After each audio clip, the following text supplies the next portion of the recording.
All right, we'll open up the floor with Bill Landis, Kings of the North. Caleb, you saw this Texas offense last year when you were at Alabama. What kind of challenges they present with the shifts and motions and all the movement you get from them? Their OC really does a great job of providing a lot of eye candy for the defense, and all the shifts and motions. You have to make sure you're on the same page in order to play a really sound and complete game, and they've done a great job this year, and it's let them get to this point. Cameron Teague Robinson, The Athletic. Caleb, it seems like Jordan Hancock maybe doesn't get enough of the recognition that he deserves. How many ways does he impact this defense and even impact what you can do, whether getting the block or staying high as well? He's a tremendous player. He has a lot of versatility, and that's you can't really put a price on that just because you can ask him to do so many things. And even in the game, like there'll be plays where like I'll feel like we need to change the coverage, and I'll tell him, okay, you play this different position, which he hasn't done, but he makes it work. So he's a tremendous player, and he's going to be a really good talent in the NFL. Bill Rabinowitz, Columbus Dispatch. I asked you after the game about this a little bit, but you're playing more, closer to the box now. Was that something that you had suggested, or the coaches came to you, and how much do you like it? How much more impactful do you think you can be there? It wasn't something that I suggested. The coaches, they've done that themselves. So, I mean, I feel like I can play anywhere on the field, and I'm just glad to be able to make plays. And how do you feel like you're more impactful being closer to the line of scrimmage, or not? I feel like it's either way. I feel like if you have me in the post, I can make plays. Have me in man, I can make plays. Have me in the box, I can make plays. So it doesn't really matter. Over to the left, Noah Weiskopf, The Lantern. Caleb, what's it like seeing the offense operate like it has in the first two playoff games early, from your perspective, and then what does that do for a defense throughout the game? I've been ecstatic watching them play. It's been very eventful on the sideline, just seeing them play at a really high level and seeing everybody succeed. So, I mean, it's a great feeling. And then as a defense, it allows you to really know, like, okay, we got both sides of the ball working right now. We're playing at a high level. Scotty, we'll let you take it with some Zoom questions there. Thank you, Jared. First question is going to come from Andy Anders. Andy, go ahead. Another question about playing in the box, but I just wanted to draw on that specifically. You know, obviously you said you make plays wherever you're at on the field, but what about playing kind of at that maybe 12-yard depth in the middle maybe allows you to see and read and react to things and flow sideline to sideline when you're in that position? I mean, I feel like I'm comfortable at that position, and it allows me to be able to read the line and read the quarterback and able to get in the run game and play the pass. So I feel like that's a good spot for me, but I feel like I'm versatile enough to move around. This question is going to come from Danny Davis. Danny, go ahead. Hey, Caleb. Appreciate the time. Since you guys are both Thor Forward finalists, I'm wondering, do you have a relationship with No Jade at all? And what are your thoughts on his game? He's a tremendous player. He's played really well this year. Watching his film, he's made a lot of plays, and they do a really good job on their defense, but I don't know him personally. Thank you. Our next question is going to come from Donovan Bridgeforth. Donovan, go ahead.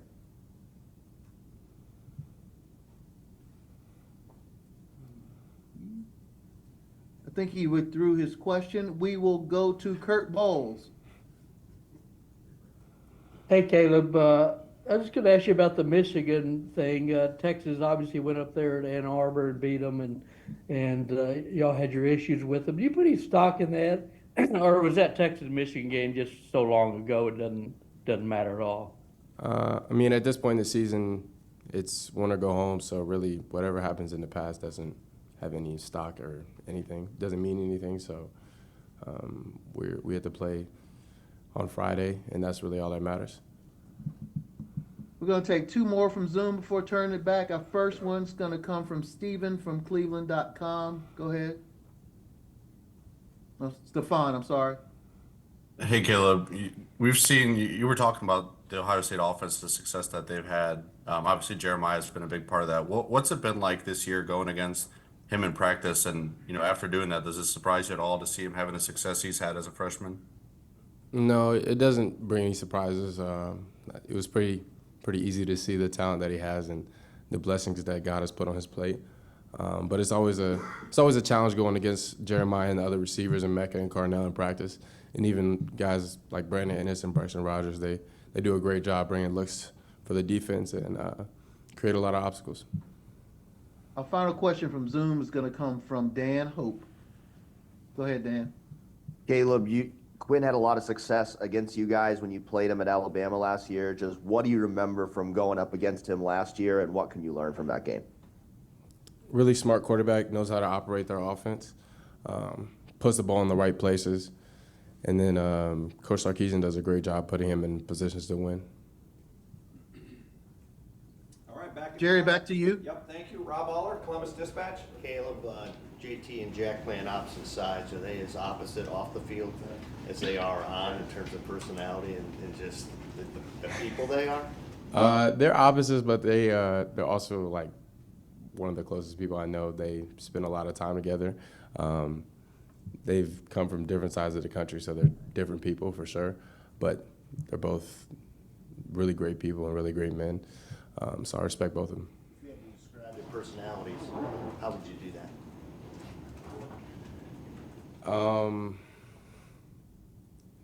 I'm not going to do that. I'm sorry. I'm not going to do that. We'll go to Austin Ward, podcast.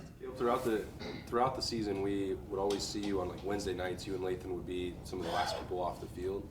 Are the things that you're working on after a practice always the same? Is it a routine? What are the things that you're hoping to get out of those extra moments after practice? It's a routine, pretty much, the keys that we need to go into the game with.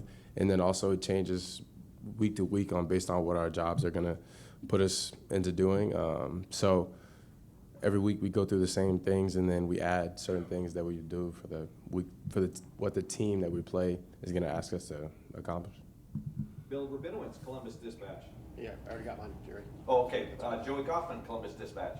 Kilvin, when Texas uses play action and they seem to use play action a fair bit, what do they do well in those spots, and what's the key for you guys in those moments with Quinn? They do a really good job with eye candy, and it creates a lot of challenges for defense in order to see if it's run or pass, and to see because that's when they're going to take their shots too as well. So really just having great eye discipline, seeing the line and seeing what it's telling us. So that's what it does. Deep right, Mick Walker, Letterman Row. Caleb, you guys had a pretty good game plan for Tyler Warren when you guys played him. You guys have another, Texas has a good tight end and Gunnar Helm. What do you guys kind of have to do to limit him, and what do you think about his game? He's a really good player. He makes a lot of plays, and has a lot of receiving yards this year. So really just do the same thing we've done all year, just be disciplined in our responsibilities, and if you're on them, you got to make the play when it comes. Right in front of him, Andrew Gillis, Cleveland.com. When you look at their receivers as kind of a whole, they spread the ball around, it seems like a lot. What stands out about, the way that they can spread the ball around to those different guys? A lot of really good athletes. I played with Isaiah Bond last year. He was a really great receiver, a lot of speed, and then all the receivers have made a lot of plays. So, I mean, everybody has to be on their P's and Q's if we're going to stop them and do a really good job. Front row here, Tim May, Letterman Row. Yeah, Caleb, you moved up here, and I don't have to tell you when you moved, but basically a year ago and stuff.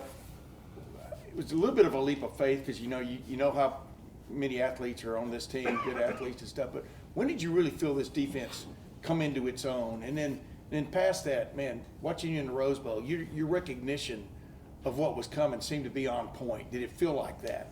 I mean, you personally. I think the defense has played really well throughout the season. I think we've had games where we played better and games where we haven't put it all together, but I think that's how all defenses are. So I can't say there's a certain moment where I think we put it together. But what was your second part of your question again? In other words, you seemed really on point against Oregon about recognizing what was coming. I mean, you were really active out there directing and things like that. Did it feel like that, I guess?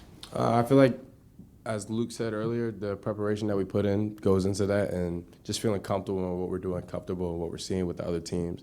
I feel like that allows us to play fast and me and Lathan to communicate to everybody else. Did I miss anyone for questions here? Steve Hellwagen, 24/7 Sports. Yeah, Caleb, you came to Ohio State to play for national championship, and there were a lot of ups and downs throughout the season.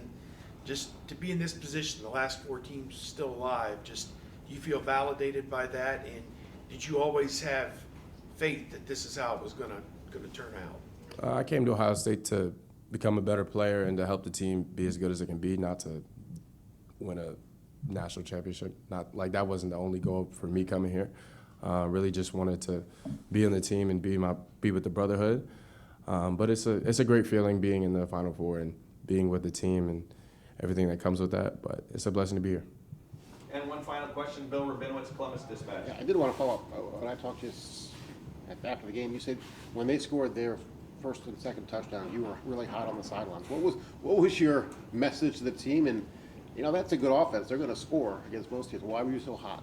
Really just because we didn't execute, which let them score. So we've done that a lot, which is something we can't do in these big games, in these games where it's win or go home. So we got to make the plays when they come, and we got to have competitive excellence, as Coach Day says, make the play when your number's called.